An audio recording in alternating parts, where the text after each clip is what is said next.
ఎవరి vote appeal మీకు నచ్చింది? ఐ మీన్ నిన్న కొంతమంది ఓట్ అపీల్ చేశారు, ఈరోజు కొంతమంది ఓట్ అపీల్ అయింది. సో ఈ ఓట్ అపీల్ పక్కన పెడితే లైవ్ చూస్తే ఐ మీన్ ఆడియన్స్ కొంతమంది వచ్చారు హౌస్లోకి, మీరు అది చూశారు. సో ఆడియన్స్ కొన్ని క్వశ్చన్స్ అడిగారు తనుజ గారిని, బర్నీ గారిని. సో ఇదంతా మీరు చూశారు. అంటే తనుజ లైవ్లో కూడా చెప్పింది, మా ఫ్రెండ్షిప్ పవన్ కళ్యాణ్ మా ఫ్రెండ్షిప్ కూడా నార్మల్గా అలాగే ఉంటుంది.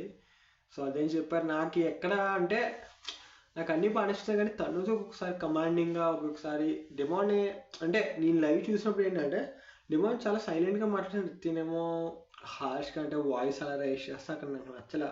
డిమాండ్ కూడా ఏదో త్యాగమూర్తిలాగా ఇమాన్యుయలే ఉండాలి, నేను పక్కకు తప్పుంటాను అన్నట్టు తను మాట్లాడటం అట్లా ఏమో నాకు అసలు ఇమాన్యుయల్ ఎందుకో అర్థం కావట్లా. అంటే వీళ్ళు ముందే అంచనాలు వేసేసుకుంటున్నారు, అంటే బయట ఎలా ఎలా ఎలా జరుగుతుంది, నేను ఎలా ఇమాన్యుయల్ సపోర్ట్ చేస్తే ఓటింగ్ నాకు పడద్ది అన్నట్టు. ఏమో నాకు అర్థం కాల. సో ఇమాన్యుయల్ గెలిగితే పవన్ కళ్యాణ్ వస్తానంటున్నాడు, డిమాండ్ వస్తానంటున్నాడు, ఏంటి ఏంటి ఎక్కడికో వెళ్ళిపోతుంది.